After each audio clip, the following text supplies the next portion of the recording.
Hello, everybody.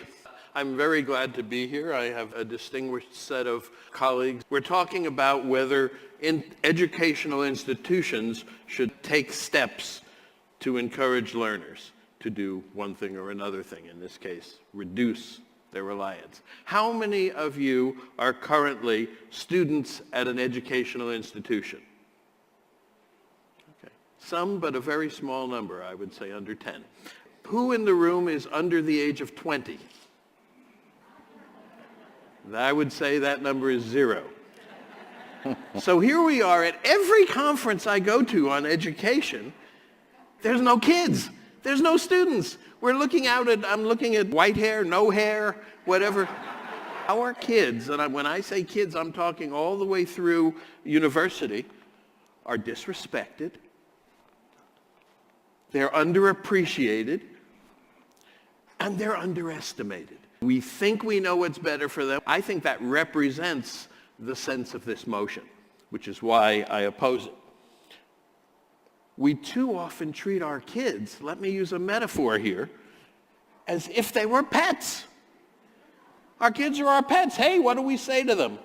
Go here, sit, do this, follow me, perform the tricks that I taught you. That's called testing.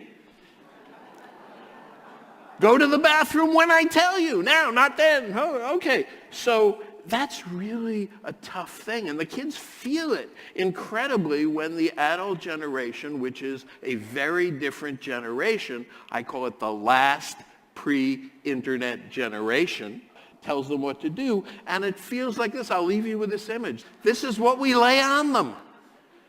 We lay a lot of things on them. They should do this. They should be healthier. They should do less of this. They should do more of this. And we don't let them figure it out for themselves. So I have 3 quick points. The first one is live in your own times. Use the tools of your times. The internet and social media are really the modern ways of communication and conversation. So suppose we just put that into the form and we say, this house believes communication and conversation are profoundly affecting both thinking and learning in ways that are not always beneficial. I think I would agree with that. Therefore, educational institutions should take steps to encourage students to reduce their reliance on communication and conversation using modern means. No. You could disagree or agree with that. I would certainly disagree with it. And even if you argue and take the McLuhanist position that the medium is the message, well, I think we have better media.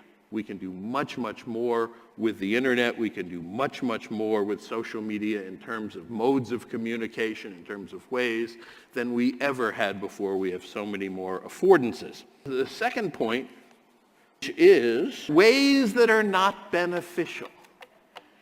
Who decides which ways are beneficial? This implies that we, or educational institutions, decide for them what's beneficial, and that we can actually tell at this point what's beneficial in the context that they'll be living in 10, 20, 50 years from now. And I don't think we can do that. I think it's really beneficial to the generation that's doing the teaching, to our generation.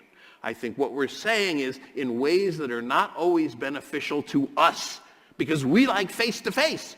They might not like it as much. That doesn't benefit us. So the real issue is, who does it benefit? And when we hear words like overload, for example, and I've never heard a young person say information overload. I hear it all the time from people my age or people of my generation, because we grew up pre-internet.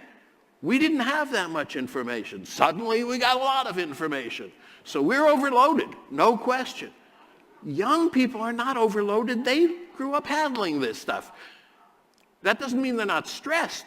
But where are they stressed? They're stressed by rankings. They're stressed by getting into college and university. They're stressed by the things we make them do, not by the amount of information in their lives. We're in this terrible generation that's in between two worlds. And so I see some issues there. But we're not looking for the dry land.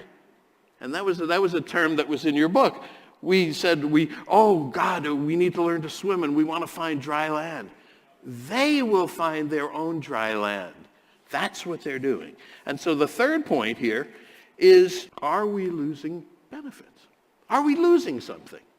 And the answer is quite possibly yes. We have lost lots of things as our lives and technology has changed. I used to love sailing ships and clipper ships, and now the only place you can see them is in pictures or occasionally in a movie. There are things that people love.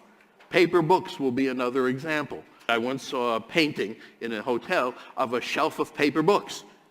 And that's what's going to happen. They'll all just be pictures on shelves because things are moving in another direction. But we're so early. We're so early. Education is a great experiment in this age. So the reason digital natives and digital immigrants still persists, and in my Google searches I see it every day, is because it's a cultural difference.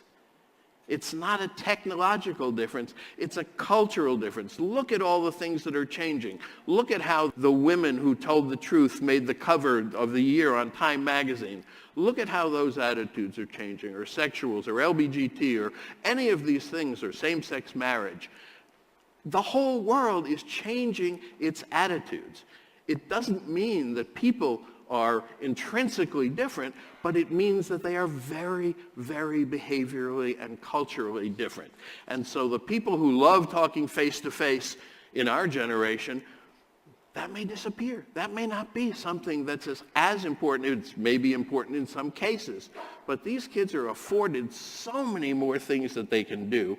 And what we're learning, let me close with this, is we are just learning to be nodes on a network.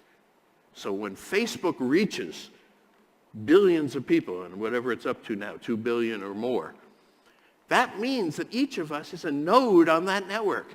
And we have to learn what to do. First thing we did was, okay, let's share pictures of our families or our friends. Let's do this. Let's make a lot of friends. Let's do this. We don't know. We're learning. We're figuring this out. But if we think that the adult generation is going to be able to figure this out for the young people, I would totally disagree. So therefore, I don't think that educational institutions should do anything beside listen to the young people and guide the young people as they make their own decisions and as they move into this new digital future, which is theirs. Thank you.